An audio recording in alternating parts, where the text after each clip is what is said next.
আজি আমি পশুপালন বিভাগৰ পয়ালগা দৃশ্য দেখিবলৈ উপস্থিত হৈছোঁ দক্ষিণ হৰা মানকাছাৰ জিলাৰ অসম মেঘালয় সীমান্তৱৰ্তী মঞ্জুৰি নামৰ এখন ঠাইত। আমি প্ৰথমতে দৃশ্য দেখুৱাম।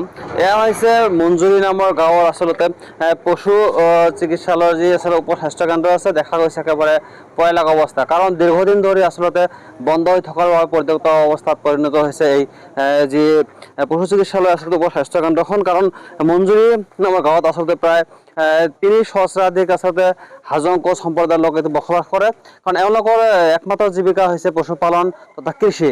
কাৰণ এই ঠাইখনত আচলতে দীৰ্ঘদিন ধৰি এই পশু চিকিৎসালয়খন বন্ধ হৈ থকাৰ বাবে এই অঞ্চলৰ ৰাইজে বিভিন্ন ধৰণৰ সমস্যাত ভুগিব লগা হৈছে। কাৰণ এই যদি পশুৰ কিবা সমস্যা হয় তেন্তে আচলতে এই মানুহক অসমৰ সলনি মেঘালয়ত গৈ আচলতে চিকিৎসা কৰিবলগীয়া হয়।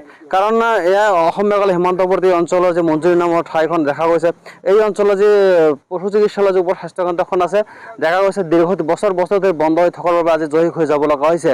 মানে এই দৃশ্য দেখুৱাইছে ND24 দৰ্শক যে কেনেদৰে আচলতে এই পশু চিকিৎসালয়ৰ এই যি কোৱাৰ্টাৰখন আছে, দেখা গৈছে এই কোৱাৰ্টাৰখন দেখা গৈছে এই দীৰ্ঘদিন ধৰি বন্ধ হৈ থকাৰ বাবে ইতিমধ্যে টিন যি কাঠ ইতিমধ্যে জয়ী হৈ যোৱা অৱস্থাত পৰিণত হৈছে।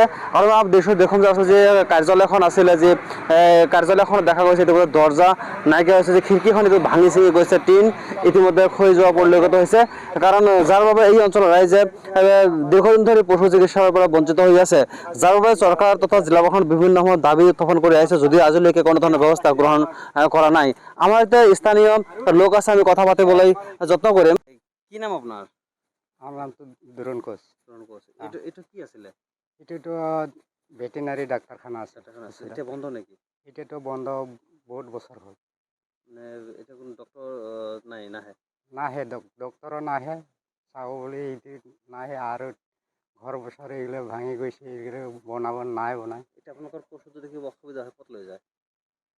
আমি তো এতিয়া এই একবার যাই মেঘালয়। মেঘালয়ত, আর মই কি আছে না মোনাবাৰে, এইফালে লৈ যায়। আর অসুবিধা হৈছে নে নাই? অসুবিধাটো বহুত অসুবিধাই হৈ আছে। যেতিয়া ইয়াত আছে তেতিয়া সুবিধা হৈছিলে? অসুবিধা আছে। মানে এতিয়া কি ক'ব চৰকাৰক, কি ক'ব মানে? আমি আমি বলে এতিয়া কি কম, চৰকাৰে যদি গালি কিছু নকয়, এইটোতো এনেই থাকিব। ঠিক কৰিব লাগে নে নাই? ঠিক কৰিবতো লাগিছিল।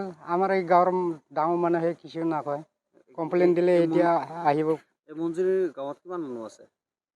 মঞ্জুৰি গাঁৱতো মেলা মানুহ আছে আমাৰ। এতিয়া মানে পশু চিকিৎসাৰ পৰা বঞ্চিত হৈ আছে, মানে মানে বাহিৰত মেঘালয়ত যাব লগা হয়। মেঘালয়ত যাব লাগে। মানে এতিয়া লাগে নতুনকৈ নতুন করেতো লাগিছিল, এতিয়া আৰু এটা সাৰ্ভাই কৰে গেছে, এতিয়া কি কৰে।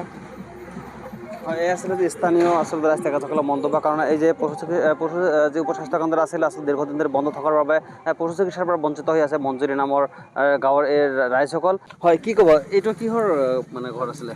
ভেটেনাৰি কি আছিল, ঠাইখনৰ নাম কি আছিলে? এইখিনি ঠাইখিনিৰ নামটো আৰক্ষ মঞ্জুৰি গাঁও আছিল। মঞ্জুৰি গাঁও। এইটো কি বন্ধ হৈ আছে নেকি? বন্ধ হৈ আছে বৰ্তমান। কিমান দিন ধৰি? আজি প্ৰায় 25 বছৰ মান। এইটো পয়ালগা অৱস্থা হৈছে, গৃহ মানে ভাঙি চিঙি গৈছে। এইটো ক'ব নোৱাৰোঁ আমি, বহুত দিনৰ কথা। আগতে ডক্টৰ আছিল নে ইয়াত? ডক্টৰ আছিল, তাৰপিছত 4th গ্ৰেডৰ মানুহ আছিল। এতিয়াতো নাই। এতিয়া নাই, এতিয়া ডক্টৰৰ নাই, একো নাই।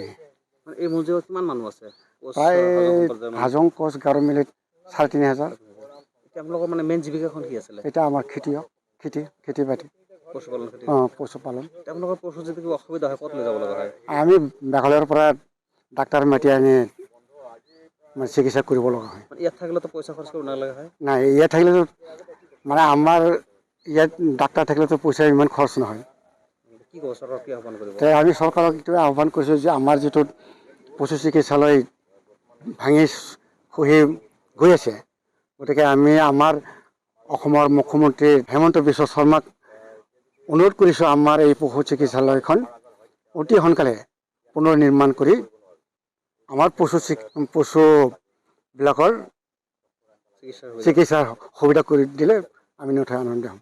ধন্যবাদ। এই আচলতে স্থানীয় ৰাস্তাঘাটৰ মন্তব্য। আচলতে এই অঞ্চলৰ ৰাইজৰ এটাই দাবী, কাৰণ দীৰ্ঘদিন ধৰি যি পৰ্যাপ্ত অৱস্থা থকা যি আচলতে পশু চিকিৎসা উপ স্বাস্থ্য কেন্দ্ৰখন আছিলে বন্ধ হৈ থকাৰ বাবে দীৰ্ঘদিন ধৰি পশু চিকিৎসাৰ পৰা বঞ্চিত হৈছে, যাৰ বাবে অসমৰ মুখ্যমন্ত্ৰী হিমন্ত বিশ্ব শৰ্মাক এখন কাতৰ আহ্বান কৰিলে যাতে অনতিপলমে এই মঞ্জুৰি নামৰ ঠাইখনত, যিহেতু প্ৰায় 3,000 পৰা 3,500 কোচ গাৰো আৰু হাজং সম্প্ৰদায়ৰ লোকসমূহ বসবাস কৰি আছে। এই অঞ্চলৰ লোকৰ একমাত্ৰ জীৱিকা হৈছে কৃষি তথা পশুপালন। কাৰণ যাৰ বাবে এই অঞ্চলৰ ৰাইজৰ এটাই দাবী, কাৰণ যদি এই পশু চিকিৎসালয়খন যদি পুনৰ মুকলি কৰি দিয়ে, তেন্তে এই অঞ্চলৰ ৰাইজে পশু চিকিৎসা কৰিব পাৰিব। যাৰ বাবে চৰকাৰ তথা অসম মুখ্যমন্ত্ৰী হিমন্ত বিশ্ব শৰ্মাকে কাতৰ আহ্বান কৰিছে অনতি পলমে এই পশু চিকিৎসালয়খন পুনৰ মুকলি কৰি দিয়ে। আৰু আমাৰ এই প্ৰতিবেদনৰ পিছত চৰকাৰ তথা জিলা প্ৰশাসনে কেনেধৰণৰ ব্যৱস্থা গ্ৰহণ কৰে হ'ব লক্ষণীয় বিষয়। এই মুহূৰ্তত মই হাতীমাৰীৰ পৰা মকিবুৰ ৰহমান, ND24।